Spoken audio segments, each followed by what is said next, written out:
D'abord, je dirais que cette rencontre a été organisée par la DVR et par le Patriote Résistant. Julien, le groupe qui représente le Patriote Résistant, puisqu'il en est le rédacteur en chef, vous dira quelques mots après.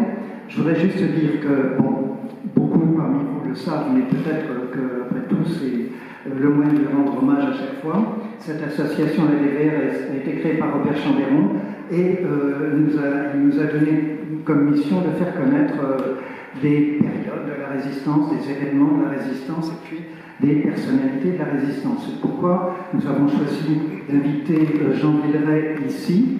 Non, vous n'entendez pas ? Jean Villeray, qui est résistant, ancien résistant FTP et toujours résistant, et qui a été déporté.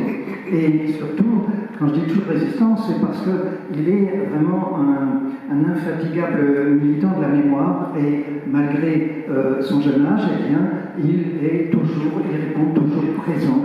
Nous l'avons vu depuis 20 ans régulièrement aux rencontres qu'on organise avec les élèves au lycée Alain Boucher, tous les ans, depuis 2 ans pour cause de l'épidémie, mais sinon il est toujours là, toujours vif aujourd'hui comme d'habitude, mais cette année je pense que Jean, tu as déjà fait de multiples témoignages et je ne vais pas les compter parce qu'on y passerait l'après-midi.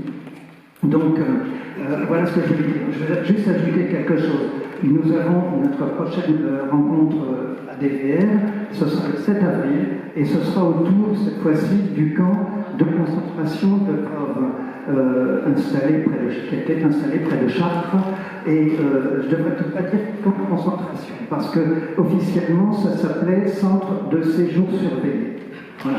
Mais c'était quand même un camp de concentration français, tenu par les Français, et qui servait d'antichambre pour beaucoup avant les camps nazis en Allemagne. Voilà ce que je voulais dire. Je vais donner la parole à Julien pour qu'il présente un petit peu le Patriote Résistant. Mais peut-être quand même, je voudrais juste dire que le Patriote Résistant, tu m'excuseras si je déborde un peu sur toi, c'est l'organe de la FNDIRP que Julien va vous présenter plus que moi. Et puis, je voudrais ajouter quand même que Jean Villeray, ici présent, est membre de la DVR, il est membre de son comité d'honneur, il est également président de la FNDIRP, et cette double casquette est bien justifie amplement qu'il soit ici. Et merci Jean d'être venu aujourd'hui.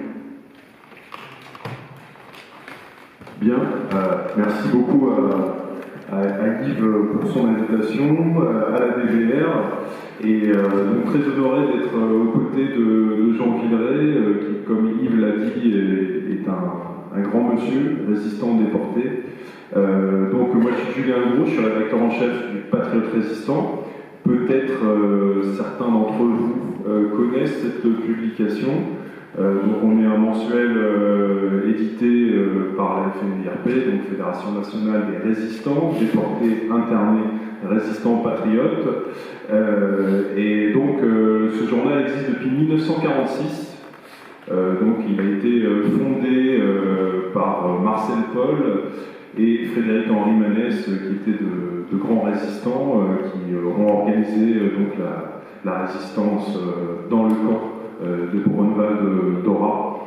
Et donc aujourd'hui, on essaye de continuer ce combat. Par exemple, le numéro de mars met à l'honneur des femmes qui ont joué un rôle essentiel et qui ont été déportées dans le convoi des 31 000 pour Auschwitz-Birkenau, qui s'appelait Charlotte Delbo, Daniel Casanova et Marie-Claude Vaillant-Couturier. Donc c'est des noms évidemment très connus. Et donc pour nos 76 ans, donc 1946-2022, on a un certain nombre d'initiatives. On a fait un numéro spécial anniversaire. On a participé à des rencontres théâtrales en Ariège qui étaient parrainées par Edgar Morin. Edgar Morin, beaucoup de gens ne le savent pas, mais il a été rédacteur du Patriote Résistant en 1948 et 1949. On participe aussi au festival La Résistance au cinéma en Seine-Saint-Denis, qui est un festival remarquable qui se termine d'ailleurs le 27 mars. Et puis, on est content d'avoir ce partenariat avec la DVR, donc, qui est une belle association. On va mettre en place d'autres choses, c'est-à-dire une série d'interviews avec des résistants déportés, dont on a rencontré certains, filmés par notre ami Miguel qui est à gauche, c'est-à-dire Jean Villeray, Serge Lourgaft qui a été déporté à Buchenwald, qui a 104 ans et qui est le directeur de publication du Patriote Résistant, qui continue à écrire des éditoriaux sur l'actualité. Il doit nous en écrire un sur l'Ukraine, donc un monsieur de 104 ans, c'est remarquable. Et puis Marcel Joran-Singer, il y aura plein d'autres personnalités qu'on va mettre à l'honneur, et on est très très content de travailler avec cette association et j'en terminerai là-dessus, d'aborder des sujets d'actualité comme par exemple tout ce qui a trait au Chili. On va faire un numéro au mois d'avril sur la révolution des œillets, l'anniversaire de la révolution des œillets et sur l'antifascisme portugais. On fait un spécial cinéma au mois de mai. Enfin, je crois que c'est une revue qui tient la route et je ne peux que vous inciter à vous y abonner. Si c'est déjà fait, on peut prendre vos coordonnées et vous adresser quelques numéros. Voilà, je pense que le principal est dit. Il faut qu'on passe maintenant la parole à Jean Villeray, puisque c'est quand même son témoignage qui nous intéresse à tous. Juste une petite seconde, c'est bien que tu aies évoqué les films, les interviews que nous avons faites. Bien sûr, ce sont des interviews, mais je voudrais quand même souligner que Miguel les transforme en véritables documentaires qui sont très très intéressants. Les membres de la DVR en ont reçu quelques-uns déjà, que nous avons envoyés, mais si vous ne les avez pas vus, si vous voulez les revoir, ils sont sur notre site. Et notre site, c'est en minuscule advr.fr. Donc je vous invite éventuellement à aller les voir parce que vous verrez, c'est passionnant. Jean. Oui, bonjour à tout le monde. C'est pas facile. J'ai tellement de choses à vous dire que je ne sais pas par quel côté commencer. Moi, oui, mais comment tu t'es... La question de l'engagement, peut-être. Mais je sais déjà, mais j'ai tellement de choses à dire que c'est pas évident pour tout le monde. Il s'en est trouvé de peu de choses que vous ne voyez pas du tout, parce que quand je suis un ancien résistant déjà depuis l'année 1933, quand j'ai entendu Adolphe parler à la radio en allemand parce qu'il ne pouvait rien faire sans gueuler, ces gens-là à l'époque. Et mon père qui avait fait la guerre de 14-18, il s'est engagé à 17 ans, il a fini maréchal des logis, il y a la Croix-de-Guerre avec les étoiles de bronze, c'est pas n'importe quoi, dans les 75, donc il est un peu taciturne, je pense que c'est peut-être qu'il pensait à tous ces jeunes hommes que sa patrie avait envoyés rejoindre leurs ancêtres. Vous voyez, donc j'ai vu arriver la Seconde Guerre mondiale, personne n'a bougé. Il y a eu la conférence, donc la région du Rhin, elle a occupé, ensuite l'Anschluss, la guerre d'Espagne, et puis la Seconde Guerre mondiale, le 3 septembre 1939. J'ai voulu engager mon père, quand j'ai eu 17 ans, mon père n'a pas voulu. On n'a pas eu de battre d'ailleurs, mais tu ne vas pas être sorti pour travailler, donc j'ai pas pu. L'exode est arrivé, je suis parti, je suis revenu. J'ai entendu le général de Gaulle, je n'ai pas entendu. J'ai entendu par la radio anglaise. Donc ça nous a donné un peu d'espoir à nous les jeunes. On ne comprenait pas que la première armée du monde, soi-disant, soit battue à plat de couture comme ça s'était passé. Et puis, donc l'occupation, pour monter dans la résistance, c'était pas facile. Ensuite,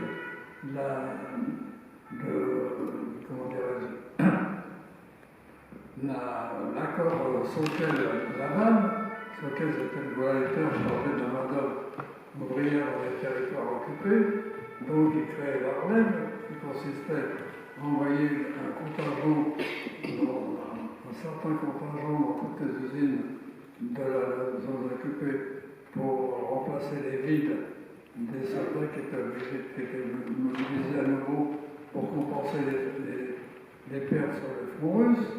Bon, je suis parti en zone libre pour ne pas être. Je n'étais pas majeur, mais je savais que les Allemands, comme on les connaissait, s'ils n'en avaient pas assez avec ceux qui étaient majeurs, ils prenaient ceux qui n'étaient pas encore, qui étaient toujours sous la coupe de leurs parents. Donc je suis parti en zone libre, j'ai été rattrapé par les agents le 11 novembre 1942. Ensuite, il y a eu l'envoi par le gouvernement de Vichy la loi du service du travail obligatoire qui mobilisait 3 groupes de jeunes, la classe 40, 41, 42. Je me suis alors, dans l'intervalle, mes parents avaient reçu une convocation pour que j'aille travailler au type de l'Ardèche alors que je n'étais pas majeur. Et déjà, je n'avais pas eu le temps de partir en zone libre. Et ensuite, le STO, évidemment, je suis convoqué pour le STO parce que je m'étais quand même fait connaître à la mairie où j'étais, je suis sur Bongois, du côté de Sarlat. Et là, pour avoir mes cartes d'alimentation, je ne peux pas faire autrement. Donc je suis convoqué pour partir travailler en amont au type du STO, je n'y vais pas, je deviens réfractaire au STO. J'arrive au mois de novembre, donc je vous fais un petit raideur digeste. Au mois de novembre, par mes camarades qui travaillaient avec moi aux établissements Grimard, où j'étais parti au mois de novembre, me dit si tu veux, j'ai mon beau-frère qui est à la TCRP, c'est la RATP d'aujourd'hui, il est dans les francs-tireurs partisans, est-ce que tu veux rentrer dans ce groupe? Comme j'étais un homme de gauche, ça aurait été une autre organisation qui serait rentrée, donc l'FTP pour moi c'était le 31 décembre. Je m'engage dans l'FTP, je signe rien, je donne mon accord verbal, et le 31 janvier, tout le groupe est arrêté, avec des endroits différents, et interné par la brigade spéciale numéro 2 de la préfecture de police sous les ordres du commissaire David, qui était chargé de la répression dans tout le département de la Seine, donc aussi du groupe Manoukian, dans l'armée du crime. Et là, le 3 février, je suis livré aux autorités militaires allemandes, donc mis au secret, j'ai resté 153 jours. Le 25 avril, c'est la clôture de notre groupe. Le 13 avril, c'est 8 de nos camarades qui sont condamnés à mort, fusillés le 20 mai. Le 7 juillet, on me sort de ma cellule, je me retrouve dans une cellule de rez-de-chaussée avec trois résultants du groupe qui sont devenus des amis pour la vie, ils sont décédés tous les trois. Ils sont revenus, moi aussi d'ailleurs, puisque je suis là aujourd'hui. Et puis, on nous a expédiés au camp de Nazviller-Struthof, au lieu de nous envoyer à Inzer, où étaient envoyés avant le début de 1943, tous les résistants de l'Europe occupée. Et à partir de 1943, Himmler donne une ordre de les envoyer au camp de Nazviller-Struthof, sous le titre de Napolnéon Nuit-Brouillard. Donc je suis cette vie concentrationnaire. Le 4 septembre, on évacue le camp sur Dachau. De Dachau, on m'envoie travailler en commando au camp d'Alac. Et le 22 janvier, on me ramène au camp de Dachau, soi-disant pour être gazé, ça on ne nous l'a pas dit, avec un résistant, des Hollandais, des Norvégiens, quelques Français. Et le 29 avril, donc j'attrape parfaitement la gorge, j'attrape le typhus, l'érysipèle, je suis sur 1 mois et demi de l'oreille droite, et puis je m'en sors parce que le 29 avril, les Américains libèrent le camp. Je reviens, je reprends mon travail de tourneur, et là où ma vie change, c'est qu'en reprenant mon travail de tourneur, je fais une demande pour avoir ma carte de déporté résistant. Je ne peux pas l'avoir parce que je ne peux pas donner de certificat comme j'ai fait ci, j'ai fait ça. Donc, je fais jusqu'en 51. En 47, je me marie, et en 51, grâce à 2 maisons, je rentre au Gaz de France, et c'est là que ma vie change. Si je n'étais pas rentré au Gaz de France, je ne serais pas rentré ici. Je ne serais pas parmi vous aujourd'hui, j'avais tout laissé tomber. Et au Gaz de France, évidemment, j'apprends que Marcel Paul, ministre de la Production industrielle, avait réussi à nationaliser une partie des FGDF, c'est-à-dire que c'était le gouvernement qui décidait qui dirigeait le Gaz de France, qui dirigeait EDF. Et là, il y a une note de service qui parlait disant que si on avait des ennuis pour avoir sa carte d'exporter, si on était déporté, on recommence. Donc, j'avais le roux, évidemment. C'est là que je me suis rendu compte de Marcel Paul, parce que c'est lui qui avait quand même créé notre fédération avec Frédéric Henri Manès. Et là, j'obtiens ma carte de déporté résistant. En même temps, j'apprends qu'il y a des colonies de vacances, et des vacances familiales tout le temps pour les agents et les FGDF. C'est là que tout change. Je n'étais pas rentré à EDF, si j'étais resté tourneur, je ne serais pas là aujourd'hui. Je ne penserais pas dans les écoles, certainement, parce que j'avais tout laissé tomber. J'en parlais quand même. J'en parlais avec les amis, la famille, avec tous ceux qui me posaient des questions. Alors, vous voyez, aujourd'hui, je suis là, et ma mère m'a dit, quand je suis né, la sage-femme a vu que tu étais coiffé, elle m'a dit que tu aurais de la chance. Oui, elle ne s'est pas trompée. Elle a eu de la chance, j'ai jamais gagné au loto. J'ai gagné ma vie, comme je disais par là.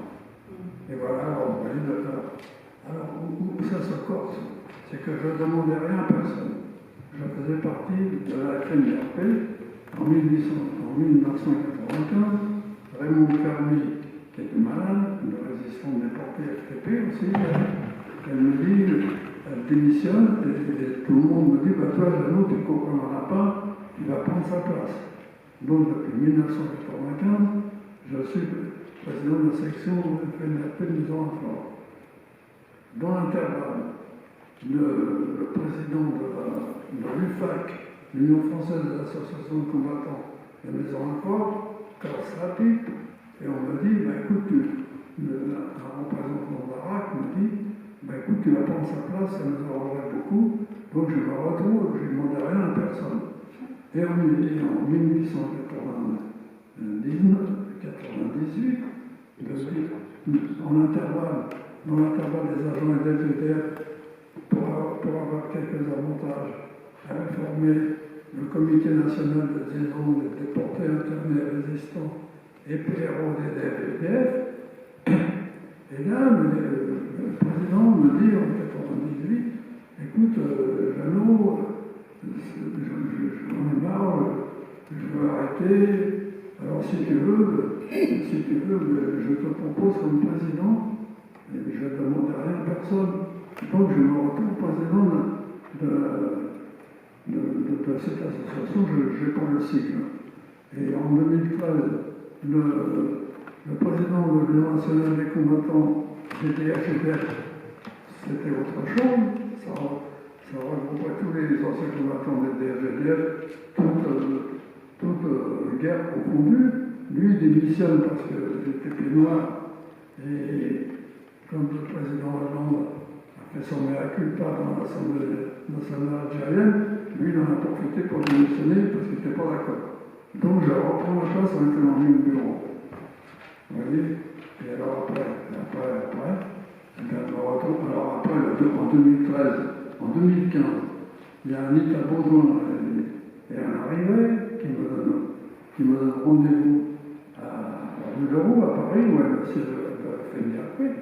Elle me dit, écoute, ce serait bien si tu rentrais aussi pour épouser le président qui est malade, Serge, non, c'est pas ça. Walter Basson, ça serait bien si tu pouvais être président, vice-président.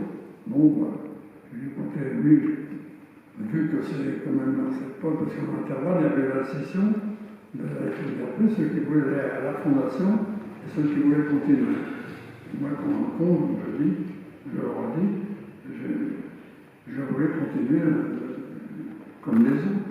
Donc j'aurais dû les suivre, parce que si on a créé la Fondation pour la mémoire de la déportation, c'est justement pour que le dernier résistant déporté serait mort, et bien c'est la Fondation qui prenait la suite, et j'ai fait partie, j'ai quand même adhéré aux amis de la Fondation, j'étais dans le premier bureau, d'ailleurs, donc c'était pas la peine que je les rejoigne, puisque j'étais déjà. Donc j'accepte les vice-présidents délégués. Délégué, ça veut dire, comme je l'aurais dit l'année dernière, délégué, ça veut rien dire, on n'est pas dans un syndicat, dans une usine ou autre. Non, c'est national. On s'est fédéré. Et donc je me retrouve vice-président. Donc je m'aperçois que dans le fond, je me servais comme de tableau, disons. On était représentatif, on était quelque chose. Et les autres, c'était jamais que des témoins, ou des faux témoins de ce qui était arrivé. Donc, en 2017, Winterbasson décède, et je me retrouve président délégué à nouveau. En 2019, on a une histoire de la montagne d'un de nos membres du bureau, de l'amicale, de notre fédération, et là ça commence à se corser. Je remue un peu dans le brancard, on leur dit que je fais partie d'un collectif, on appelle ça, parce qu'il y avait des choses qu'il n'y avait pas. Donc je rejoins le collectif, je ne signe rien évidemment, ma parole c'est fait comme ça, et donc je les préviens, je leur dis, je ne m'appelle pas Pinocchio. Moi, je n'ai pas mon nom qui s'allonge, mon nez qui s'allonge quand je parle. Je dis ce que je pense, et si ça ne vous plaît pas, c'est la même chose. Et voilà, et donc, l'année dernière, on m'avait voté démissionnaire, mais il y en a qui m'ont demandé de continuer. On voulait que je retire ma signature du collectif. Je leur ai dit, sinon j'étais démissionnaire, ils m'ont donné 10 minutes, et quand c'était fini, ils m'ont dit, alors qu'est-ce que tu fais? Je leur ai dit, je n'ai jamais renié ma signature, c'est pas aujourd'hui que je vais commencer. Et c'est alors que là, ils étaient contents, ils étaient démissionnaires, ils allaient pouvoir faire ce qu'ils voulaient. Non, il y en a trois qui sont intervenus pour me dire qu'il fallait que je continue. Donc je suis toujours le président jusqu'en 2023. Et je gêne beaucoup, mais vous savez, dans la vie, le principal, c'est pour ça que je me suis battu. Mon père m'a enseigné, c'est un exemple pour moi. Eh bien, je dis ce que je pense, et si les gens ne sont pas d'accord, eh bien ça ne fait rien, je le dis quand même. Alors maintenant, vous voyez, c'était vite fait ça quand même, hein. Un tour de force quand même. On peut m'applaudir. Je crois que... Voilà, c'est simple comme bonjour.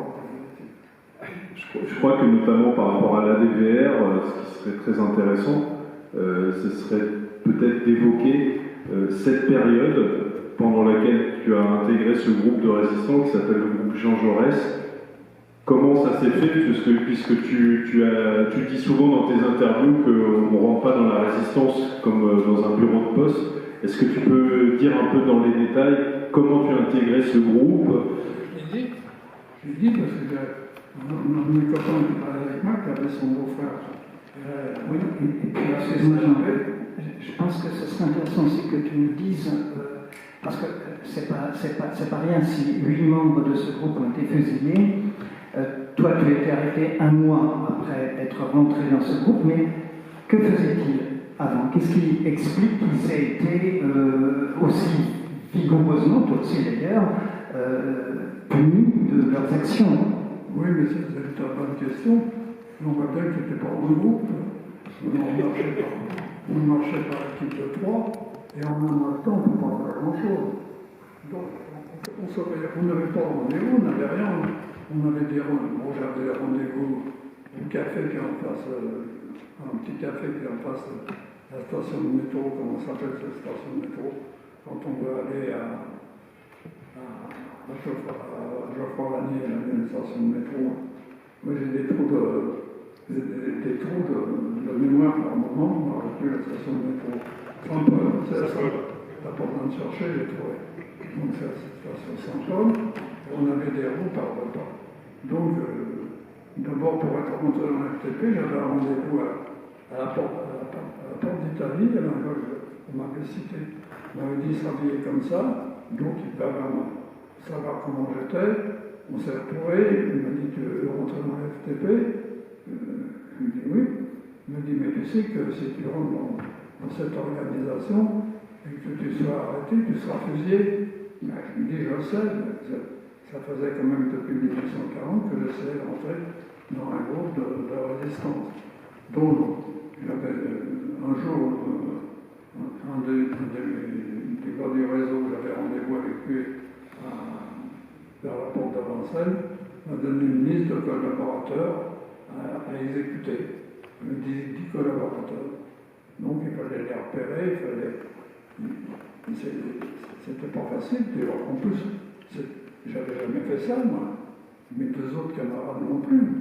Donc, je les avais presque tous repérés. Et on avait été chez un gars, c'était un Marcel, il n'a pas ouvert sa porte, on était 2 fois. La première fois, il n'était pas là. On était un peu sur des bords parce qu'on dit on reviendra la semaine prochaine.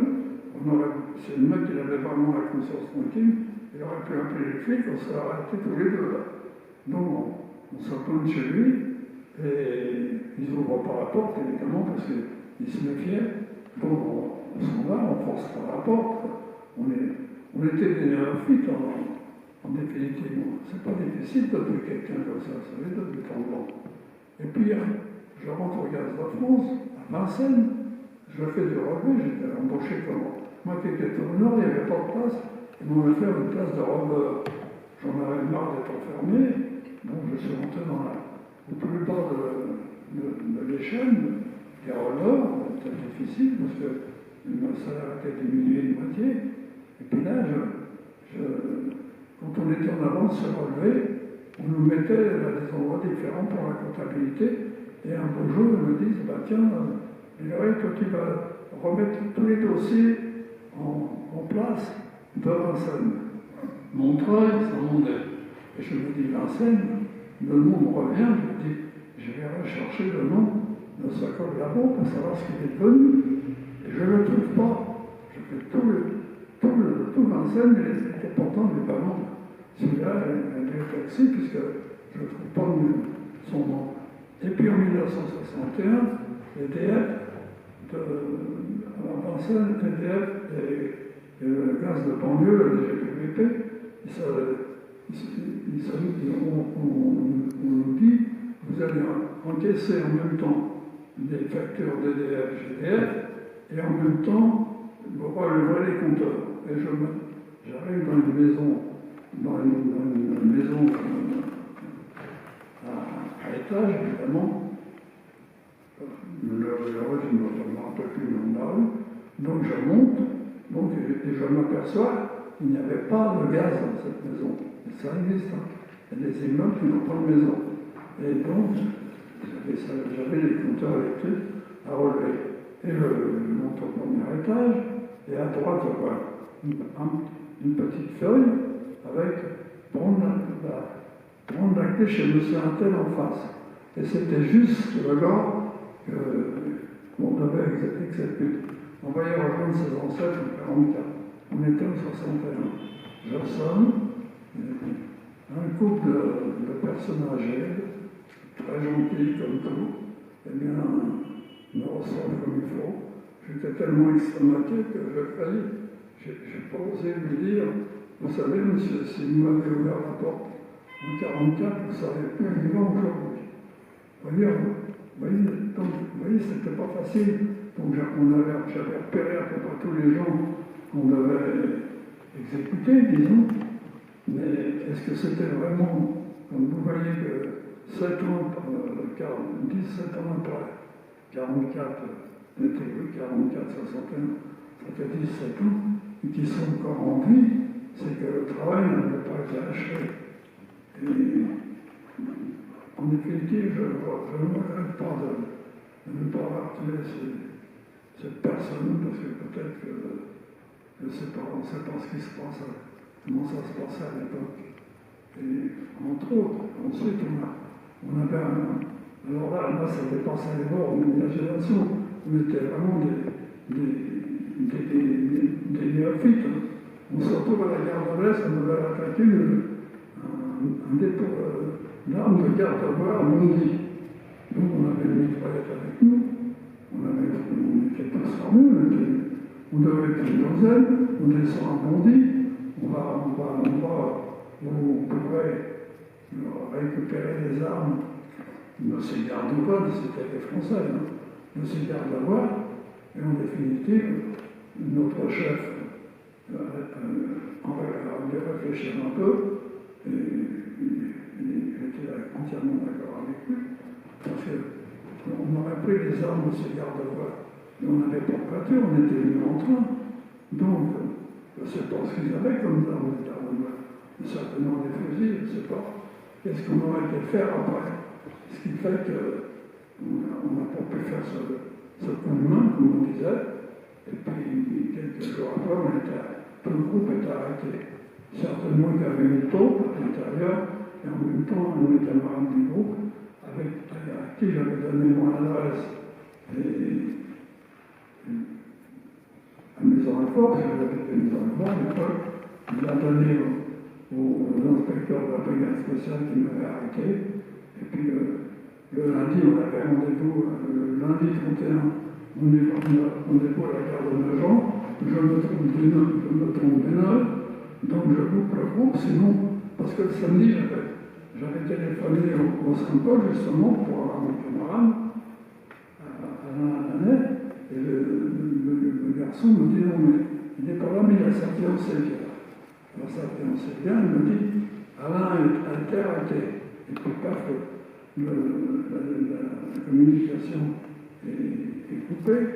Donc j'attendais mes camarades le lundi matin à la gare de Nogent pour leur expliquer, parce que peut-être que de toute façon j'aurais été arrêté, puisqu'il avait donné mon adresse et tout, parce que comme j'ai loupé mes camarades le matin, l'après-midi, quand on loupait le groupe, on avait des lieux de repêchage.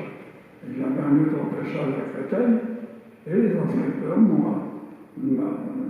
m'attendaient pas au pied des Vespasiennes, évidemment, mais je les ai fait arriver de loin avec un bon oeil, je ne voyant pas la personne qui devait me récupérer, je suis allé prendre l'autobus, et là, évidemment, je me suis fait proprement arrêter par ces membres de la brigade spéciale de la préfecture de police. Voilà ce que j'ai pu faire. Donc, j'étais résistant, j'étais réfractaire à Barbère, réfractaire à Estéo, résistant, j'étais résistant, comme n'importe quel résistant et n'importe quelle résistante. On savait pourquoi j'ai pas fait grand-chose, c'est vrai, mais je suis revenu. Je pouvais faire le mieux que d'expliquer aux adultes et aux jeunes, surtout aux jeunes, pourquoi on a été résistant.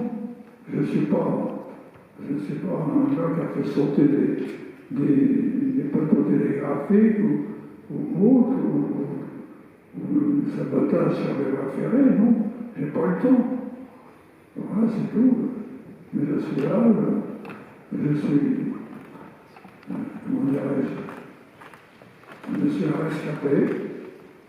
J'ai fait l'école missionnaire quand j'étais gamin. J'ai été nommé commandeur d'école académique, c'est quand même un peu fort de café quand même. Et puis en 2020, j'ai été nommé commandeur de la Légion d'honneur.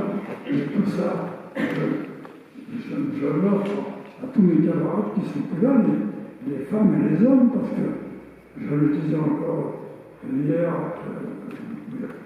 il y a maintenant, j'ai eu le président, le directeur du CERN, c'est le Centre européen de résistance déportés.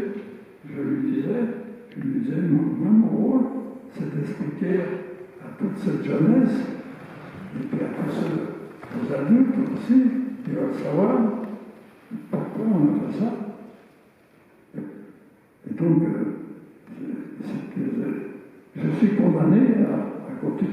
Oui, je n'étais pas rentré à LDF, j'aurais fini comme tourneur, tranquille, en mon petit pépère, tranquille. Et voilà, je suis condamné. Je suis condamné à raconter, à expliquer. C'est pour ça que je suis là aujourd'hui. Oh, il y a tellement de choses à dire, je découvre tellement de choses le matin quand je me réveille. J'ai des nuits agitées, évidemment. Et ça n'arrête pas. Donc je suis un peu le rodin, je pense. Voilà. Peut-être quand tu as été en prison à Fresnes, tu le disais, tu étais en même temps le groupe Manoukian. Quel contact tu as eu avec le groupe, même si évidemment les contacts étaient très limités? Oui, quand je suis arrivé à Fresnes, le 30 février, évidemment, aussitôt le porte de cellule a été fermée, j'étais au premier étage, c'est 1963, je crois. Et aussitôt, j'ai entendu par des voix qui m'appelaient du rez-de-chaussée, me disant ton résistance, mets tes couvertures sur le vent, monte dessus, là tu peux nous parler si tu veux, parce qu'on n'avait pas le droit d'ouvrir la fenêtre, et en plus avec les parents, donc c'était interdit.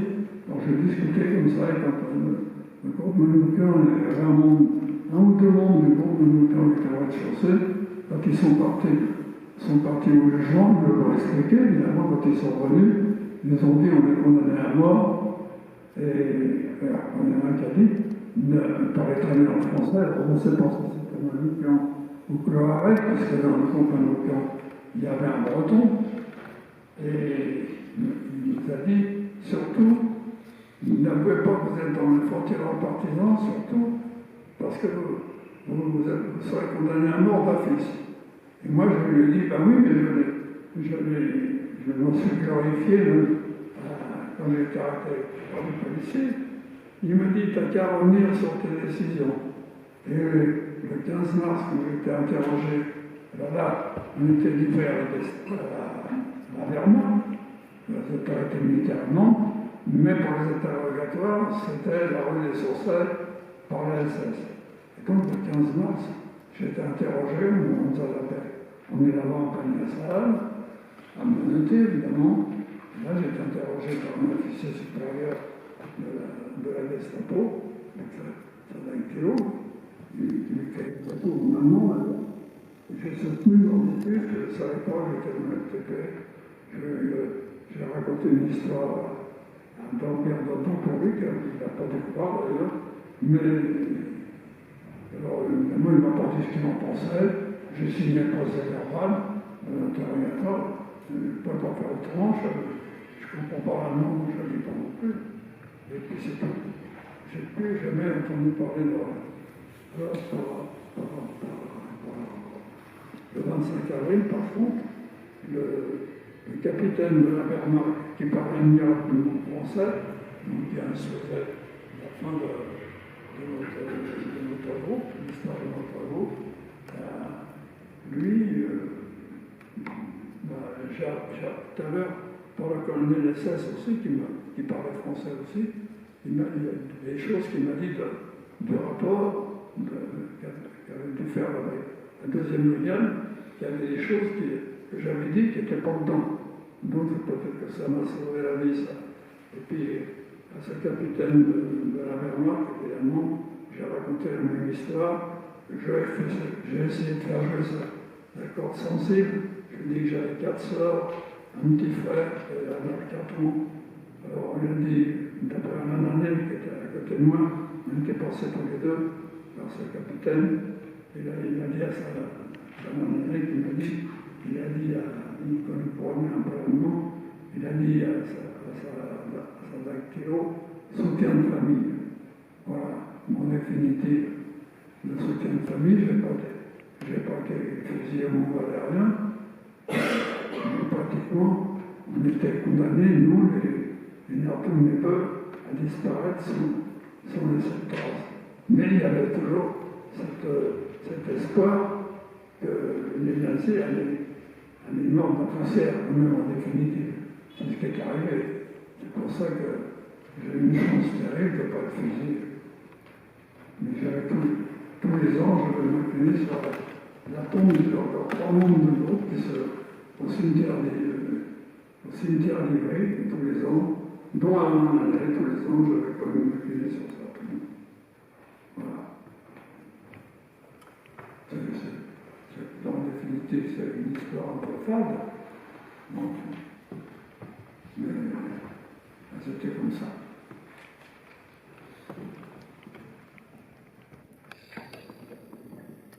Donc, tu es condamné à être déporté à Nîmes, mais Paulia, tu es... Pardon? Vous avez dit que vous partez travailler en Allemagne. Ah oui, d'accord. Oui, c'était des monteurs. Mais tu ne vas pas en Allemagne directement. Non, donc, est-ce que tu peux nous parler un petit peu de ce camp de Nelsweiler-Suthof? c'est en Allemagne, puisqu'ils avaient annexé. Bien sûr, mais justement, c'est un camp en France, oui. Et c'est un camp particulier quand même. Mais en particulier, théoriquement, au départ, ils devaient extraire du granit pour des monuments à la gloire du Troisième Reich.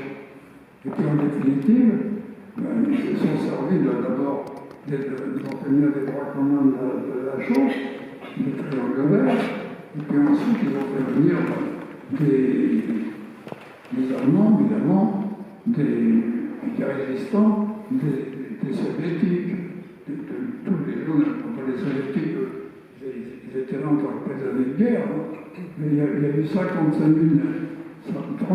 nationalités qui sont passées par le camp de Nelsweiler.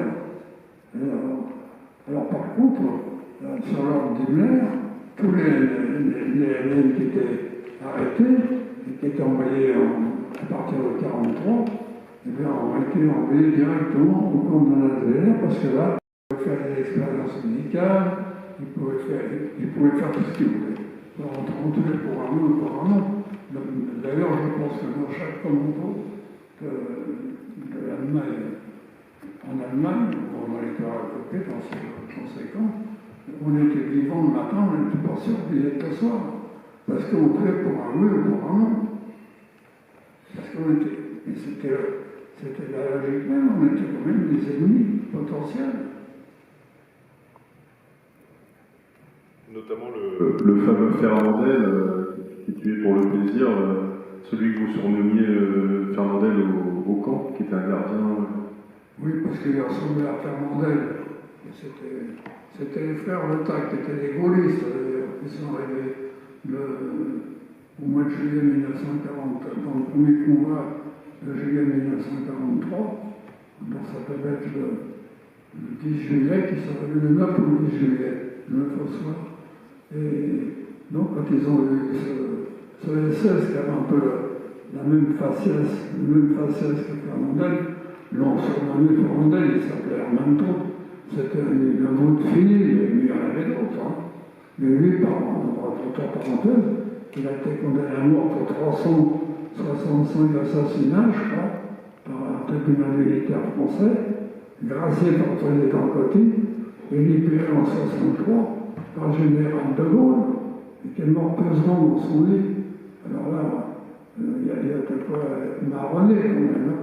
Et quand je le disais, les gens me se disaient, mais il raconte des conneries, c'est pas généralement qui peut faire ça. C'est marqué dans le camp, dans le musée, c'est marqué gracié, libéré par le président de la République. Ils ont pas vu le nom, mais quand on voit la date, on sait même qui c'est qui était président de la République à l'époque. Voilà, et d'autres, hein, pas tout ça. Hein. Donc ces gens-là, Robert, Nochen, Hermann Troth, tout un tas de personnalités de haut rang de la SS ont été libérées pour le traité de réconciliation.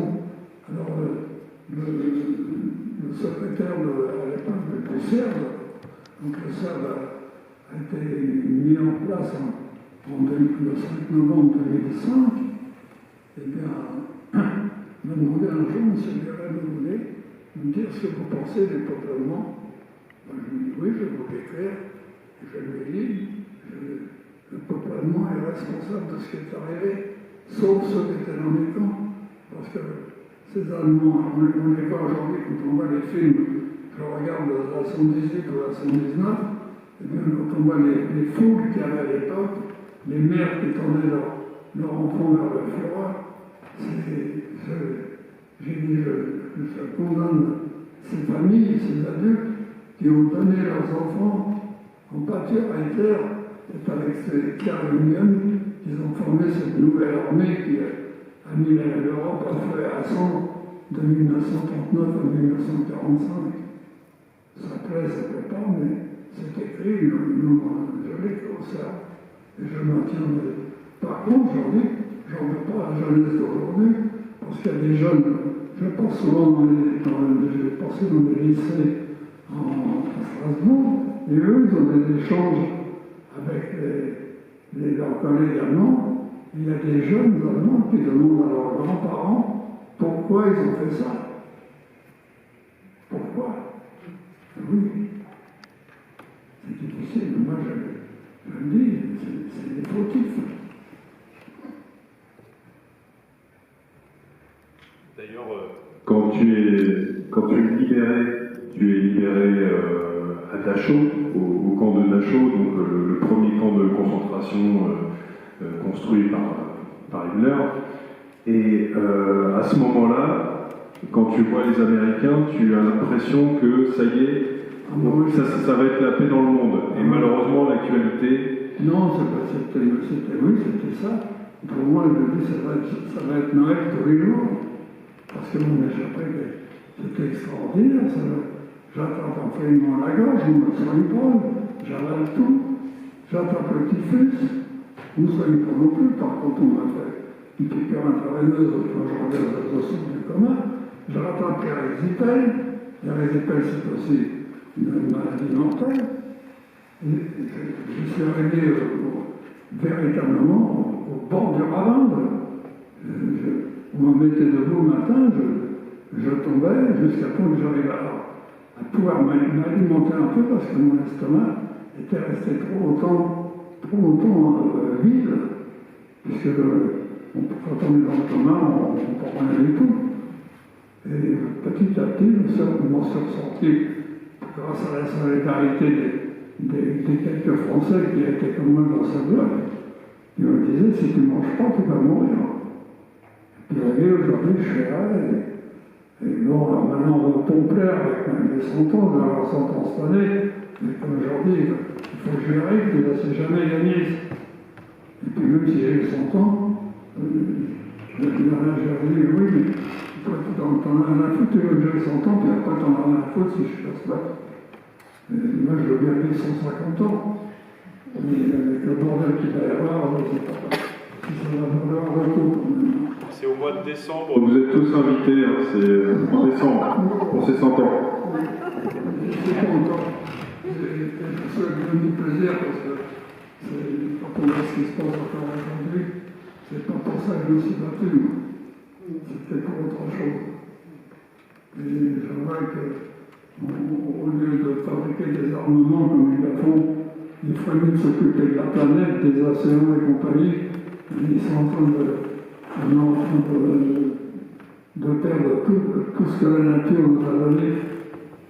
Et ça, je ne comprends pas que les gens, je leur dis que vous avez, je dis aux jeunes, je dis vous n'êtes pas responsable de la couleur de votre peau, et puis vous pouvez aimer qui vous voulez. Mais qu'est-ce que je... La vie c'est pas bon. La vie, le gars, il adore Allah, l'autre c'est le bon Dieu, l'autre c'est le cheval, l'autre c'est le rat, beaucoup c'est le pognon aussi. Et tous ces dieux sont contre tous solidaires. Un Dieu c'est quelque chose qui... c'est la bonté, un Dieu. Peu importe de quel côté il soit. Et ils ne sont pas foutus de se mettre d'accord pour rendre ceux qui croient à quelque chose heureux. La vie, je dis aux jeunes, mais la vie, ça n'a pas de prix. On n'a pas le droit de disposer de la vie d'un individu.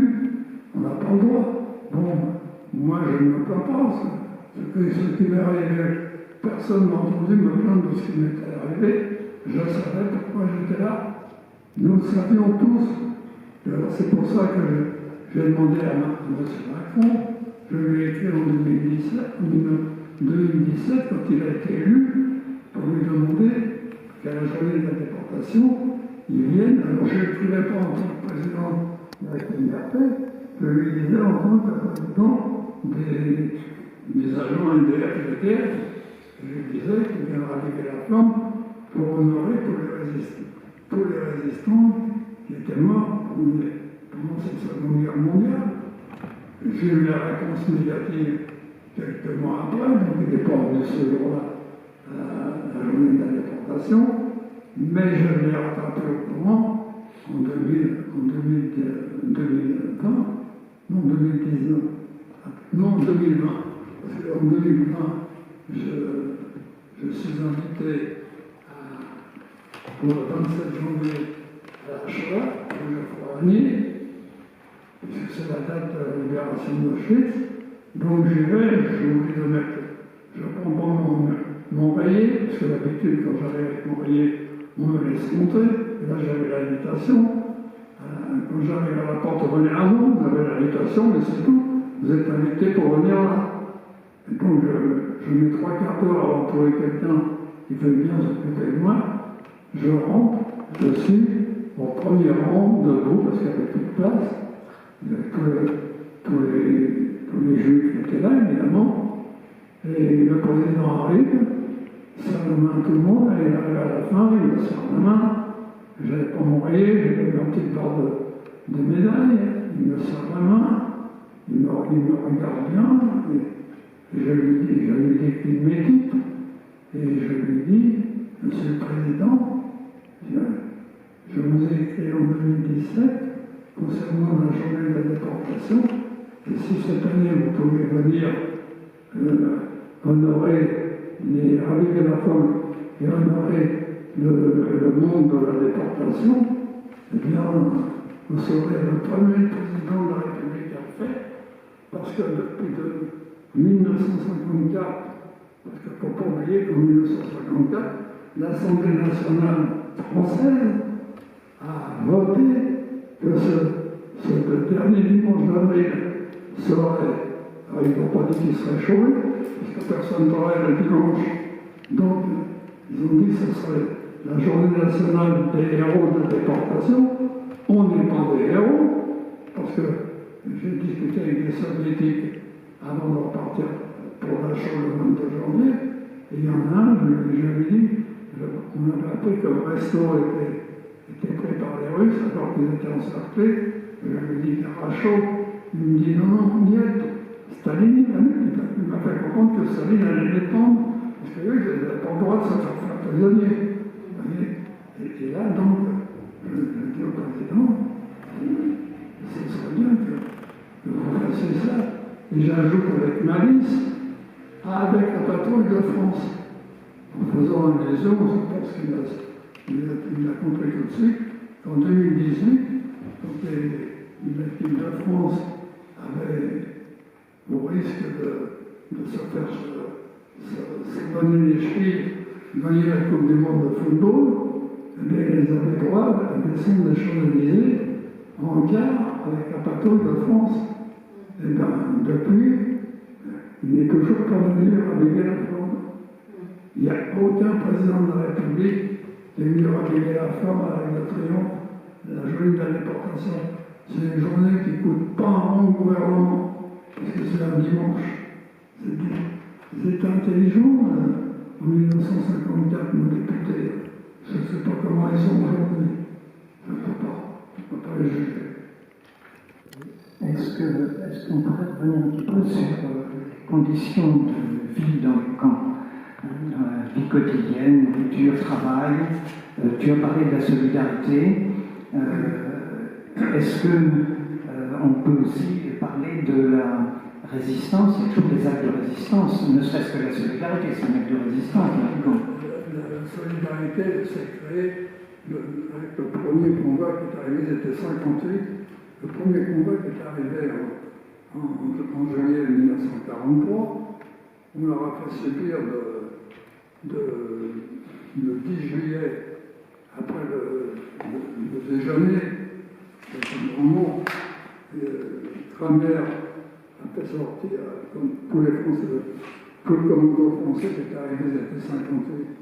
Il les a pris avec Fernandel et l'autre Alsace, et dans la place d'appel, il leur a dit, voyez, là en dessous d'abord, le Mirador, il y a un bloc de granit, vous allez descendre en courant, vous allez remonter sur le bloc de granit, vous allez rentrer dans le coin et vous allez le remettre du côté de du barricade de l'infirmerie en face le Mirador. Et là, pendant près de 5 heures, eh bien, quand les blocs de pierre étaient trop gros, ils se mettaient à terre pour les monter. La pente n'était pas encore stabilisée. La pluie est arrivée. Ils étaient mordus par les chiens. Ils recevaient des coups de crosse, des coups de manche de pelle. Enfin, ça a duré jusqu'à temps qu'il n'y en ait plus un qui soit debout. Les capots leur disaient, en allemand certainement, ils leur faisaient comprendre qu'il fallait nous qu'ils tombent de façon à ce que les autres arrêtent de leur taper dessus. Non, ils sont tenus le coup jusqu'au bout. Et le soir, quand ils sont rentrés, il n'y a pas de mort du tout, mais ils étaient dans un état lamentable. Et quand le deuxième convoi est arrivé, et bien, quand ils ont vu dans quel état étaient les premiers, ils se sont dit demain, c'est nous qui allons chercher le café à la cuisine. Quand je dis café, on ne sait pas ce que c'était, on n'a jamais su ce que c'était. Peut-être de la chicorée ou autre, mais c'est tellement vieux ça. Mais ce n'était pas du café. Mais ce qu'il y a eu, c'est qu'il y a ensuite un deuxième convoi, 58, et puis quelques jours après, un troisième convoi. Et donc, ceux qui avaient été mordus par les chiens, parce que ces premiers déportés, ces 3 groupes de déportés qui sont arrivés, n'avaient pas droit à l'infirmerie. C'était considéré comme des bandits, n'avaient pas le droit à l'infirmerie, n'avaient pas le droit aux soins, évidemment, et c'était quelque chose que même temps n'aurait pas trouvé. Et quand les plaies s'infectaient, ou autres, comme il n'y avait pas le droit à l'infirmerie, eh bien, il y a eu plusieurs docteurs qui étaient partis de ces 3 groupes. Quand ils avaient incisé un abcès, ils le faisaient avec un couteau de cuisine. Ils avaient réussi à voir, parce qu'on n'avait pas le droit on n'avait pas de couteau, on n'avait rien. Et puis en plus, ils s'affaiblissaient, donc ils ont décidé de créer cette solidarité. J'en parle à chaque fois que je reprends, évidemment, mais il y a tellement de choses à dire qu'on finit par oublier. Et là, ça consistait tous les soirs, il y avait un camarade qui était chargé de passer auprès de chaque déporté, chaque résistant, disons, et le suivant, c'était pas obligatoire de donner un petit cube de pain, ou quand il y avait du rap dessous, c'était très rare, d'ailleurs, c'était un roulement qui s'était fait passer, et c'était surtout un petit bout de margarine ou un petit carré de pain. Et ensuite, c'était les médecins qui étaient là, qui décidaient qui c'est qui devait avoir cette solidarité. Et il y en a qui s'en sont sortis, dont un qui avait eu un plus gros thorax déjà, et qui faisait partie du groupe qui a fondé cette solidarité. Un beau jour, les médecins. Donc il était tombé malade, et les médecins ont dit à Roger Guénet, qui faisait partie du deuxième convoi, écoute, tu diras, en tête, je ne me rappelle plus le nom, pourtant je le connaissais bien, parce que j'étais allé. Et tu lui diras qu'on ne peut plus lui donner la solidarité, il ne va plus s'en sortir. Donc il a été voir son copain, il lui a dit, écoute, c'est fini, tu vas pouvoir t'en sortir, donc on donne la solidarité à d'autres urgents. Et ce copain, il a continué à résister. Et 15 jours après, il est encore en vie.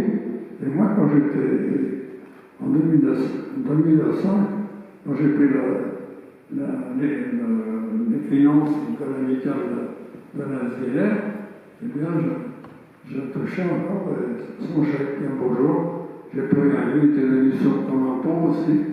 Et puis, moi, j'ai décidé, comme tous les autres, pour cette solidarité, a fait les autres nations qui étaient dans le camp ne m'en croyaient pas leurs yeux.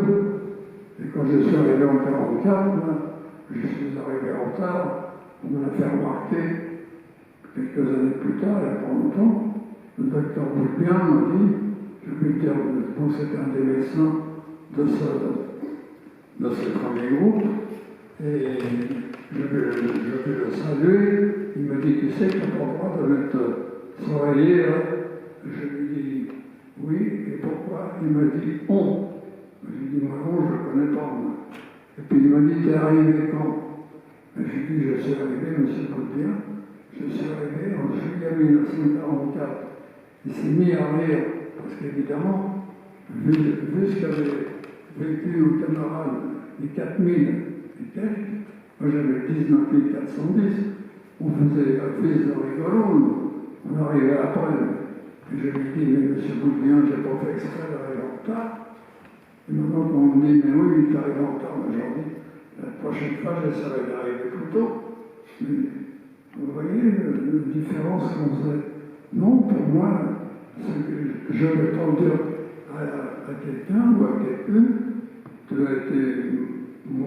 moins souffert que moi.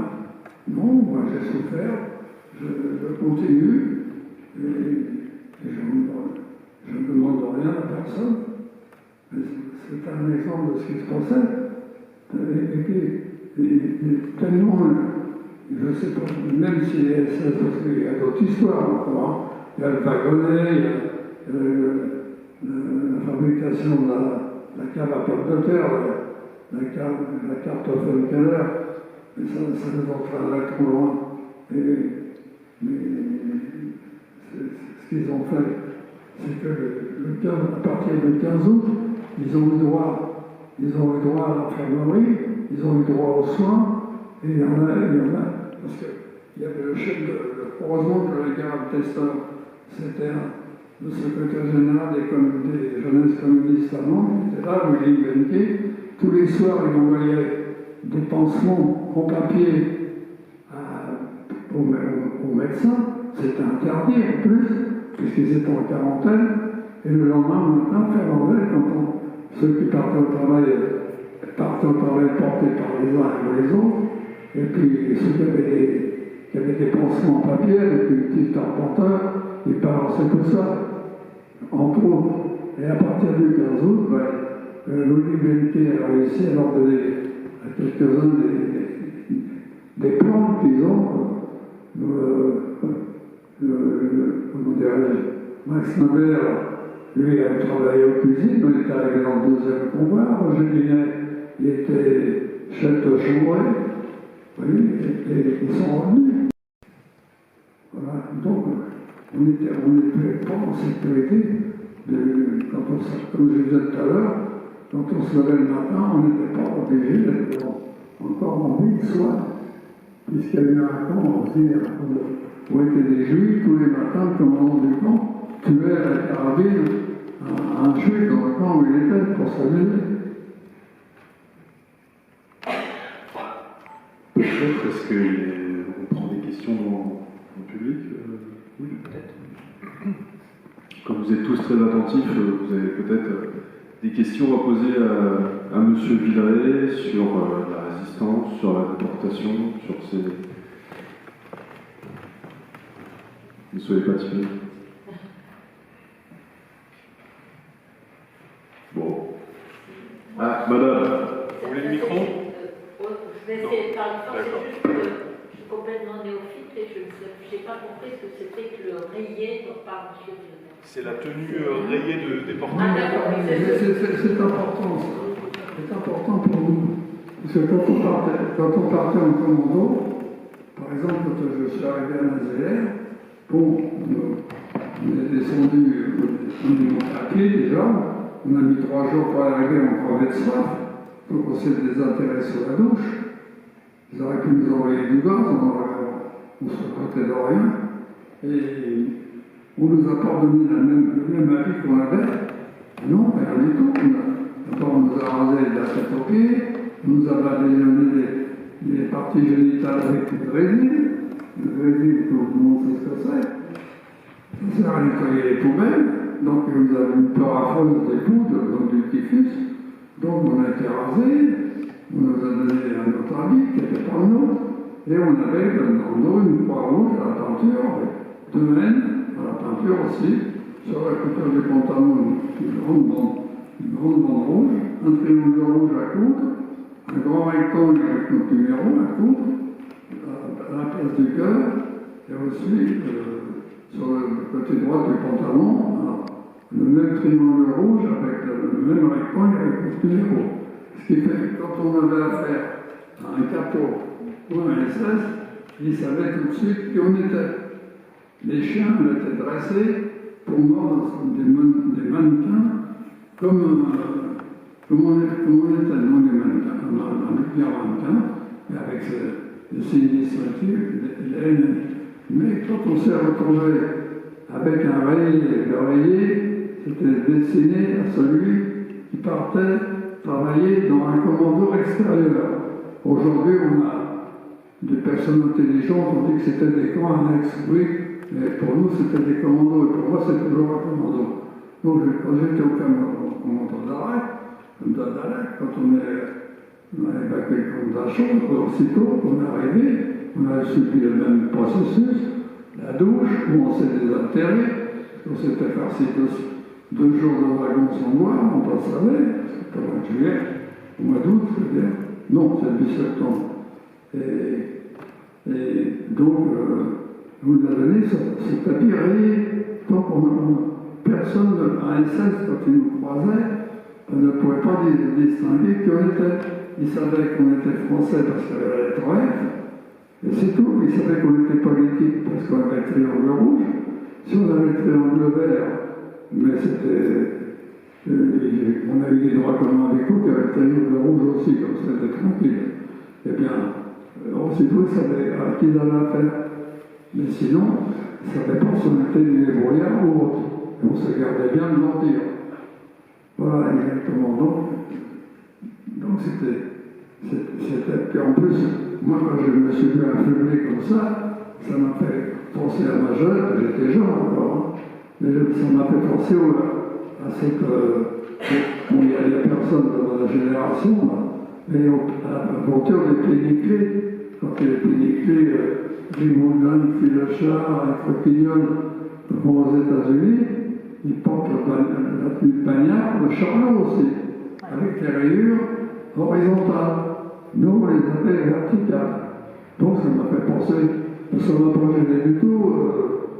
J'ai pensé au péniclés, c'était déjà pas mal quand même. Donc on était affaiblis comme ça, c'est pour ça que ce triangle vert, je le porte encore aujourd'hui, mais j'avais l'autorisation de le porter par Roger Guinet, quand j'ai voulu le mettre, j'ai été le voir au camp, évidemment. Je lui ai dit, Roger, je peux porter cette tenue pour... il m'a dit, oui, il n'y a pas de problème, tu peux la porter. Donc je la porte toujours. Et avec ça, au moins, les gens savent que pour moi, c'est l'uniforme, c'est notre uniforme de résistance des porteurs, en politique. C'est pas pour faire de la gloriole, pas du tout. Oui, donc je pense que vous avez compris, madame, effectivement c'était ça l'anecdote avec le docteur Boulbien, qui était aussi déporté à Nassweiler, qui était médecin. Ça a fait débat au sein des déportés, et d'autres déportés, comme Annick Burgard, qui était aussi dans ce camp-là, qui était résistant, ont dit à Jean Villeray, tu peux te porter cette tenue en hommage à nos camarades. Je pense que je ne trahis pas ta pensée. Merci beaucoup. Oui, quand on entend ce que vous avez vécu, quelle est votre réaction sur ce qui se passe actuellement?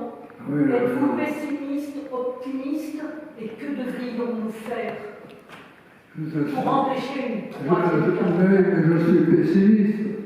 Je peux pas être, on ne peut pas être optimiste, c'est pas possible. Quand on va commencer, ils sont tous prêts à s'entretuer là. S'il n'y avait pas ce danger atomique qui nous menace, il y a Belgorod qu'ils auraient, ça serait encore pire.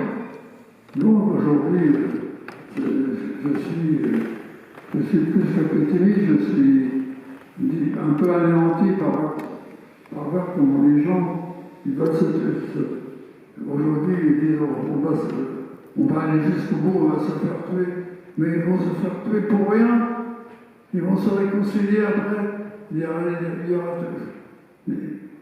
c'est terminé ce temps-là. Tant que les gens ne se respecteront pas les uns les autres, on ne s'en sortira jamais. Il y a l'argent qui est là. On dit le dieu de l'argent, le dieu de la guerre, je veux dire. On disait c'est Mars. Non, le dieu de la guerre, c'est pas Mars, c'est l'argent. Avec tout, on achète que eux. Moi, je l'ai dit, je le redis, je n'ai pas de prix, moi, je ne sais pas combien je joue à la bus, je m'en fous, mais j'ai pas de prix. Moi, la vie, c'est l'amitié, c'est l'amour entre les gens. J'ai eu une instruction religieuse quand j'étais jeune, ça ne m'empêche pas d'être un homme de gauche, de chanter l'Internationale.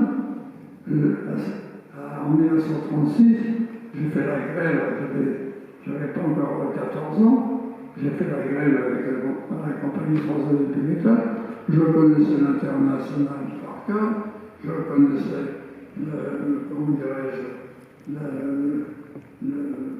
l'hymne socialiste aussi. Je l'ai écouté il y a 2 jours, là. J'ai un CD de temps en temps que Nicole nommait, j'écoute ces chants révolutionnaires. Mais en définitive, ce qu'il faut surtout, c'est se respecter les uns les autres. Je vais vous citer encore. Il y a quelques années, j'étais à l'école Colbert, une école primaire, parce qu'à l'époque, moi, en 1936, j'étais au complémentaire. C'est là que j'ai fait mes premières vues solitaires. Eh bien, j'expliquais à ces jeunes de CM2 et je leur donnais des petites.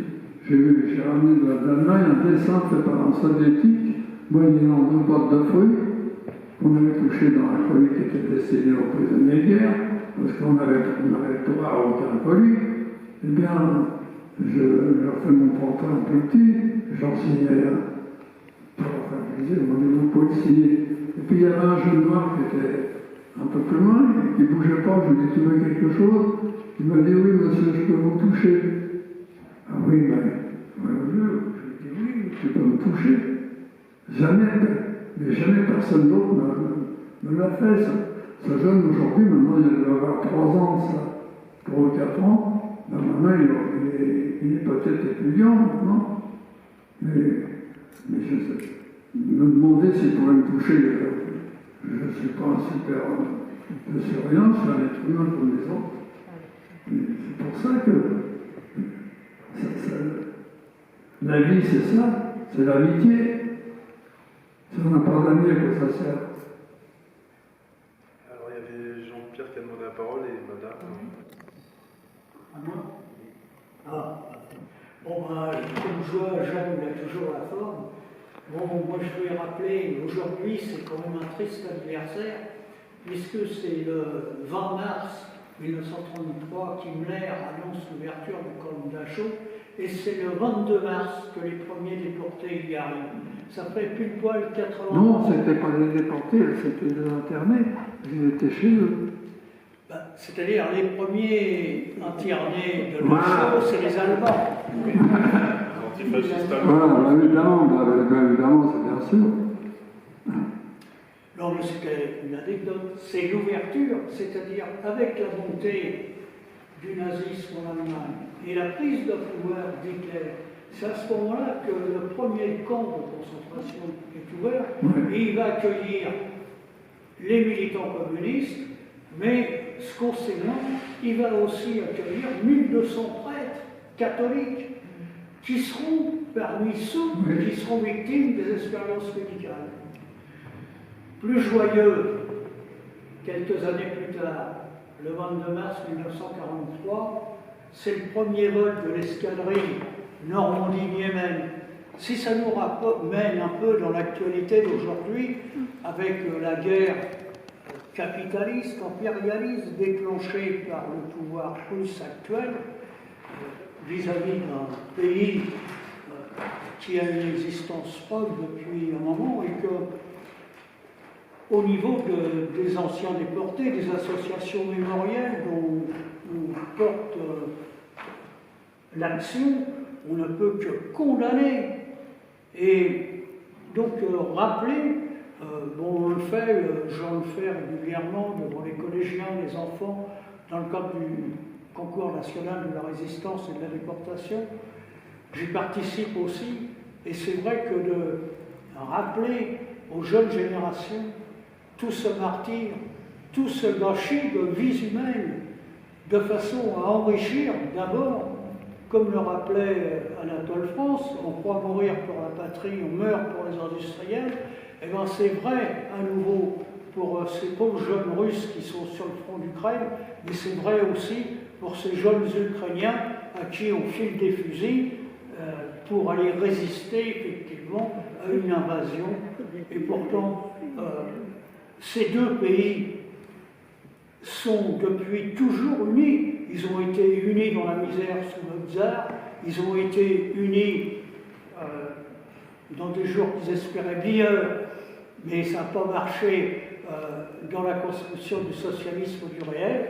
Et aujourd'hui, ils sont divisés dans des pays qui sont plus socialistes, mais qui sont devenus des pays comme le nôtre, c'est-à-dire victimes de l'exploitation capitaliste, victimes de l'impérialisme prédateur sur l'ensemble de la planète. Mais bon, Jean Villeray, il sait tout ça, et moi je suis toujours content de le voir, surtout au cimetière d'Ivry, où on porte la mémoire des fusillés du monde aérien. Je ne viens pas me voir au cimetière des enfants, c'est là que j'ai ma résidence secondaire. Le plus tard possible. Madame. Mais non, je voulais simplement rebondir parce que vous nous avez dit, voilà, vous avez terminé tout à l'heure avec ce jeune noir qui vous a dit mais je veux vous toucher, est-ce que je peux vous toucher? Et parce que monsieur, vous êtes extraordinaire, enfin vraiment, moi je vous ai écouté avec beaucoup d'intérêt parce que ces témoignages directs, vous voyez, quand vous racontez, oui, on sait l'histoire, oui, mais vous, ça rend les choses avec une vie absolument incroyable. Et moi, j'allais vous demander, mais comment vous vous êtes reconstruit quand vous avez quitté tout cela et que vous arrivez dans la vie normale, les pieds sur terre? Comment vous avez fait pour encore avoir espoir de cette vie, construire Je me suis pas reconstruit, je n'étais pas démoli. Mais c'est pas grave. Voilà, c'est bien. Non, mais c'est vrai. Ce qui a changé ma vie, c'est que quand je suis rentré en guerre de France et que j'ai appris qu'on avait des heures sociales, j'ai décidé, Dieu sait si mon déroulement de carrière en a pris un coup, mais c'était pas mortel. Mais c'est pour ça que j'ai décidé de m'occuper parallèlement à mon travail des jeunes, de nourrir des jeunes. J'ai été économe de colonies de vacances, j'allais acheter, il y avait un groupement d'achat, j'allais acheter pour plusieurs colonies au Halles, c'était déjà moins cher, on avait de la nourriture fraîche, j'ai nourri ces jeunes, j'étais 2 ans moniteur, et on était très mal nourris à l'époque, et moi, quand j'ai demandé pour être directeur de Colos, on m'a dit non, tu es toujours en train de râler pour la bouffe, tu vas faire économe. Et bien, j'ai nourri les jeunes, j'en ai pas retrouvé encore depuis, j'ai encore des photos chez moi, je dis à l'école, tu vois, ces jeunes-là, aujourd'hui, ils sont à la retraite. C'était en 52, vous voyez, c'est pas dire, ils avaient 14 ans déjà. Donc c'est cette jeunesse qui a occupé toute ma vie. J'ai été entraîneur, joueur de jeunes à la S amicale de Maison-Laforge. J'ai fait un stage avec des jeunes footballeurs pour être, comment dire, initiateur de football. Eh bien, j'étais ancien, j'étais plus vieux, j'allais sur mes 40 ans, et ils n'en revenaient pas. Donc j'étais en même temps, mais toute ma vie c'était la jeunesse. Oui, mais et ensuite, vous racontiez à ces jeunes, c'est venu plus tard, raconter ce que vous aviez vécu Oui, ça m'arrive quand je passe dans les écoles, ça dépend. Oui, non, mais à l'époque, quand vous étiez avec ces Non, jeunes... à l'époque, non, parce qu'un jour, on m'a dit, oui, tu les traumatises. Non, je ne crois pas que je traumatisais, je leur expliquais pourquoi, quand ils voulaient pas quelque chose, par exemple, ne serait-ce que la nourriture. Enfin, je leur disais, oui, mais écoute, moi, si mes copains et moi, on avait dit ça, on n'aurait rien dit. Quand j'étais jeune, et que pour mouscaler mes parents, je refusais de manger quelque chose, ma mère me disait un jour, tu mangeras la vache enragée. Et quand je me suis retrouvé au camp de Nazareth, on avait eu faim avant pendant l'occupation, même avant d'être arrêté, même quand j'étais réfractaire et que je faisais du charbon de bois. Mais on arrivait encore à trouver à manger. Mais là, en Allemagne, en prison, on saurait, même avant de partir, je me réveillais le matin pour aller au travail, j'avais faim. Mais là, en Allemagne, dans les camps, dans les commandos, eh bien, on avait faim, la faim éternelle. On se réveillait, j'ai moi un ami qui s'appelle Michelin, c'est pas n'importe qui non plus, les Michelin, les Migret, c'est quand même des noms qui sont connus, quand même. Pas en tant que déporté, mais autrement. Et bien lui, il a fait un poème qui s'appelle Chant de l'art, et quand on a écouté ce poème, on sait ce qui se passe dans n'importe quel commando travaillant pour le Troisième Reich. Et donc c'est ça qui m'a... C'est cette jeunesse qui m'a obligé, parce que j'ai eu des enfants aussi. Et c'est cette jeunesse qui a été le principal but de ma vie, en définitive. Voilà. D'ailleurs, à propos de poésie et plutôt de chant, donc Jean, il chante, c'est quasiment le seul à chanter La Voix du rêve, donc l'hymne des déportés de Natzweiler-Struthof. Je vais peut-être faire mon Jacques Martin, mais est-ce que tu veux le chanter ou raconter ces histoires de ce chant? Ce chant, c'est pas compliqué. Quand je suis arrivé au camp de Natzweiler, dont je suis arrivé le lundi 13, non, le lundi 10, donc le lundi suivant c'était le 17, donc le 16, il y avait une matinée récréative l'après-midi, dans notre bloc, parce qu'on était un bloc où il n'y avait que des Français, alors qu'en Allemagne, dans tous les autres blocs, on s'est trouvé mélangé, et là on n'était que des Français, donc on a entendu ce chant qui était fait par un déporté aveugle qui s'appelait Arthur Pagrin, qui est arrivé au camp de Natzweiler, comme Louis Bruyère aussi, et le 17 janvier 1943, le 17 janvier 1944, j'ai entendu il a créé ce chant, d'ailleurs, un chant d'espoir, valable pour n'importe quel, pour toute la déportation, en définitive. Parce que ça pendant un peu au chant des marais qui racontait ce qui se passait surtout dans la journée. Ce chant, La Voix du rêve, c'était surtout ce à quoi l'on pensait quand on s'endormait le soir. Donc c'était valable pour n'importe qui. Et tu veux que je chante? Oui, mais écoutez, je ne sais pas si je vais y arriver entier parce que j'ai la voix un peu arrivée. Il dit ça tout le temps, il y arrive à chaque fois.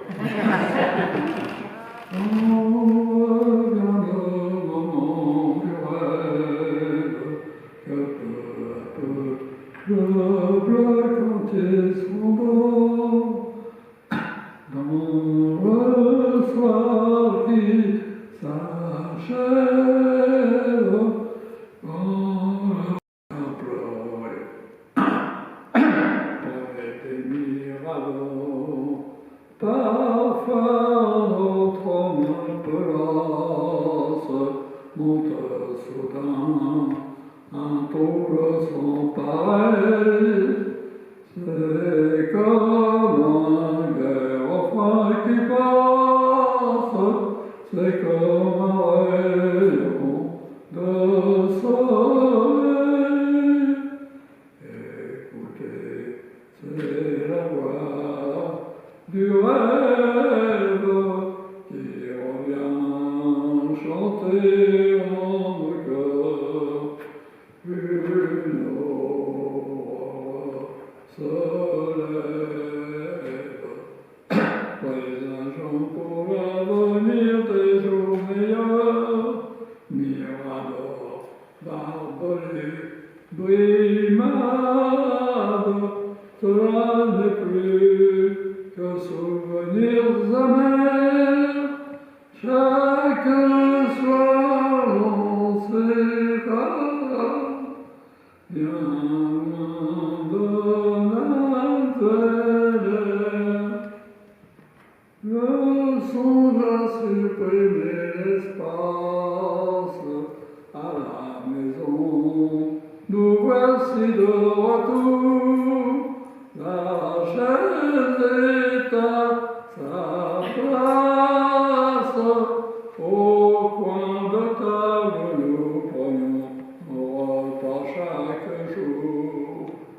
Voici venir le cher visage, nos bien-aimés nous sourient tendrement pour ne pas trouver ce mirage, dégonfler plus doucement. Je vais chanter un refrain, je vais chanter le deuxième couplet, ça ira plus vite. Quelle allégresse est en notre âme, oh quel plaisir, oh qu'il fait bon chez nous, enfants, parents, femmes, jamais tout leur baiser ne nous avait semblé si doux. Notre fringale est apaisée, plus de scène, adieu les numéros, fini, appel radio corvée, mais ne remue pas tant là-haut. Aujourd'hui cela n'est qu'un rêve, pour nous demain le réalisera. Si les jours se prolongent, disons-nous que bientôt la liberté nous reviendra. Pour cette liberté chérie, préparons bien nos cœurs et nos esprits, afin que nos fils en leur vie n'aient jamais à venir ici. Nazareth est un mauvais rêve qui bientôt fuira de nos cœurs. Déjà l'aube se lève, présageant pour l'avenir des jours meilleurs. Mirador, barbelés et chênes ne seront plus que souvenirs amers.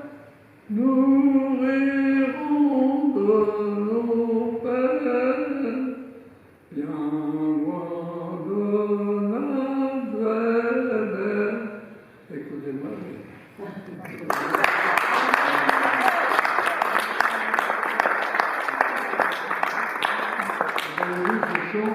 Je l'ai entendu qu'une fois, il est resté gravé dans ma tête. Quand je suis revenu d'Allemagne, j'avais un de mes camarades qui était socialiste, lui. On avait des discussions de temps en temps, tous les deux, on travaillait l'un à côté de l'autre au commando de Strophe, on faisait un jardin. Et il habitait Poitiers, je lui ai écrit à Poitiers, et il m'a envoyé les paroles du chant. Je suis nul en solfège, mais j'ai l'oreille musicale. Ce qui fait que quand j'entends quelque chose, ça reste. Vous voyez, c'est demain je suis sourd, je ne pourrai plus. J'entends mal, mais j'arrive à m'écouter chanter. Donc je sais que quand je chante, ça m'arrive très rarement d'ailleurs. Je suis doué quand même.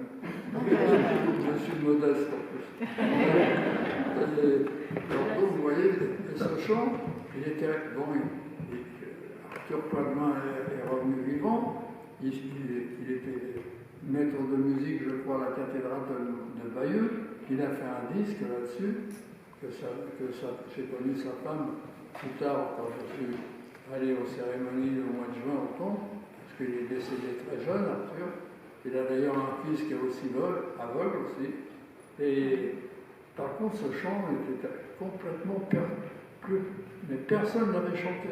Jamais, à part Arthur qui l'a chanté, et puis moi qui l'a chanté après, je n'avais jamais entendu quelqu'un d'autre l'a chanté. Maintenant, j'ai sorti ce chant, disons, d'un tiroir, parce que aux assemblées générales à Bizère, à Nasvillers, eh bien, je me demandais de chanter la Voix du Rêve, je l'ai chanté un peu partout, sauf à l'Arc de Triomphe. À l'Arc de Triomphe, je n'ai chanté que le chant des marais, et au moins une vingtaine de fois.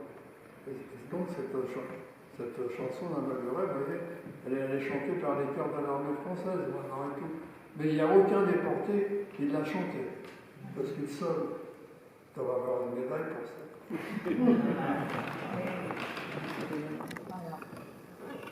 Et à noter que vous êtes d'autant plus privilégié que il y a un documentaire qui s'appelle La Voix du Rêve, dans lequel il y a 7 déportés qui étaient au camp. Jean est le fil rouge de ce documentaire-là. Sur les 7 témoins, aujourd'hui, il n'en reste plus que 3, Jean, Henri Mausson et Pierre Rollinet. Donc c'est vraiment un privilège qu'on a d'avoir Jean. Et, quel privilège d'être devant vous aujourd'hui. Mais oui, merci, parce que vraiment... Ah bah oui, non mais... Et donc, si vous voulez vous procurer ce très beau documentaire, c'est sur le site de l'association Mine de Rien. Mine de Rien, voilà. Oui, c'est des hommes de gauche. Les avons idéaux. Et si vous voulez réentendre le chant, je pense que Miguel va l'avoir enregistré et précieusement le mettra sur un des documentaires qu'il fait si bien. Et merci, c'était bouleversant. Oui, c'est vrai. J'ai cette chance de pouvoir chanter ça. Vous chantez très bien. En fait, une fois que vous avez chauffé votre voix, eh bien, c'est très bien. Vous avez le chant des marais avec la musique de la garde républicaine. Ah, ben là, on n'était pas là. C'est le colonel qui est venu me demander, vous voulez chanter la Voix du Rêve, parce que le général qui commande la cérémonie n'était pas d'accord. J'ai dit oui, c'est mon colonel, j'ai dit colonel, moi je suis caporal. Et je lui ai dit je ne peux pas chanter parce que d'abord le général ne veut pas. Il m'a dit le général, ne vous inquiétez pas, quand on aura fini, je vous donne le micro, vous chantez. J'ai dit oui, mais vous jouez que 2 couplets. Il m'a dit Saint-Ariel, mais vous en jouez 3. Oui, parce qu'ils ont tendance le chant des marais, ils ont tendance à supprimer un couplet à chaque fois. Donc j'ai chanté sans préparation avec la garde républicaine. J'avais l'air dans mes oreilles, puis on les entendait. Et bien, quand c'était fini, j'ai dit au général, alors mon général, qu'est-ce que vous en pensez? Et l'année dernière, j'étais donc à l'Arc de Triomphe, et pour raviver la forme, évidemment. Donc le général me dit, ah, monsieur Viret, vous chantez le chant des marais?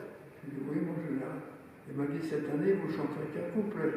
Vous choisissez celui que vous voulez. Je vous remercie, parce qu'il y en a un qui m'avait fait le coup, il m'a dit, c'est un couplet. Je lui ai dit, bah alors, ça va. Je ne vais pas chanter.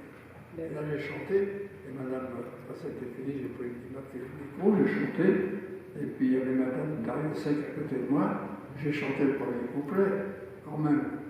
Puis quand j'ai eu fini, j'ai redonné le micro au général, et j'ai dit à madame Dariussec, madame, l'année prochaine, je vous chanterai le 2e couplet. Je ne sais pas, ça n'existe pas encore. Ah oui, il y a un rapporteur des élections.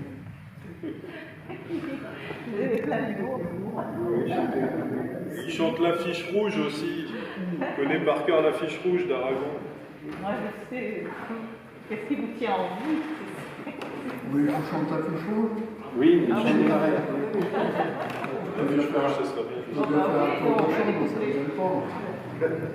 vous n'aviez réclamé la gloire ni les dames, ni l'orgue ni la prière aux agonisants. 11 ans déjà que cela passe vite, 11 ans. Vous vous étiez servi simplement de vos armes. La mort n'éblouit pas les feux du partisan. Vous aviez vos portraits sur les murs de nos villes, noirs de barbes et de nuit, hirsutes menaçants, l'affiche qui semblait une tache de sang, parce qu'à prononcer vos noms sont difficiles, qui cherchaient un effet de peur sur les passants. Tout avait la couleur uniforme du givre. À la fin février pour vos derniers moments. Et c'est alors que l'un de vous dit calmement: bonheur à tous, bonheur à ceux qui vont survivre. Je meurs sans haine en moi pour le peuple allemand. Adieu la peine et le plaisir, adieu les roses. Adieu la vie, la lumière et le vent. Marie-toi, sois heureuse et pense à moi souvent. Toi qui vas demeurer dans la beauté des choses, quand tout sera fini, plus tard en arrivant. Tout avait la... Non, je ne me rappelle plus. Adieu la peine et le plaisir, adieu les roses, adieu la vie, la lumière et le vent. Marie-toi, sois heureuse et pense à moi souvent.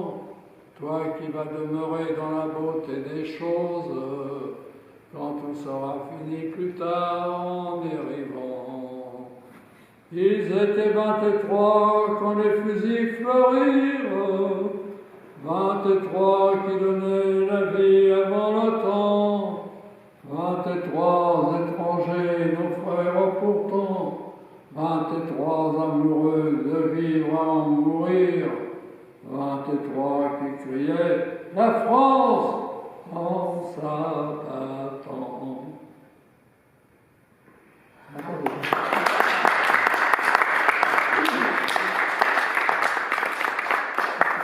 Moi, je l'ai un peu au-dessus, j'ai pas eu la voix éraillée. Je ne vais pas pour chanter la voiture. Merci. Oui. Eh bien, merci, un grand merci Jean, parce que c'était impressionnant de t'entendre, puis de sentir, grâce à ta présence et à ce que tu nous as dit, puis à ces chansons aussi, que ce passé là, il n'est pas si loin que ça. Et c'est bien d'en parler, c'est bien de revenir dessus, on ne reviendra jamais assez. Et ce que tu nous as donné aujourd'hui, c'est une leçon de vie. Hein. Madame disait comment est-ce que tu t'es reconstruit, tu nous as dit mais j'étais pas démoli. Et on peut le constater, mais on peut constater aussi que tu as continué sans arrêt jusqu'à aujourd'hui, puis j'espère pour longtemps encore, à témoigner de cela pour toi, pour tes camarades aussi, et pour nous. Merci.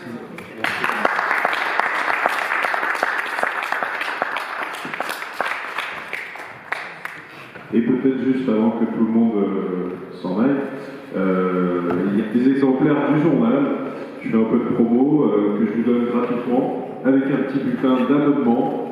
Je fais mon VRP. Si jamais ça vous intéresse, ça n'engage à rien, mais je pense que ça vous intéressera puisque vous êtes là tous ici. Merci à vous. Merci.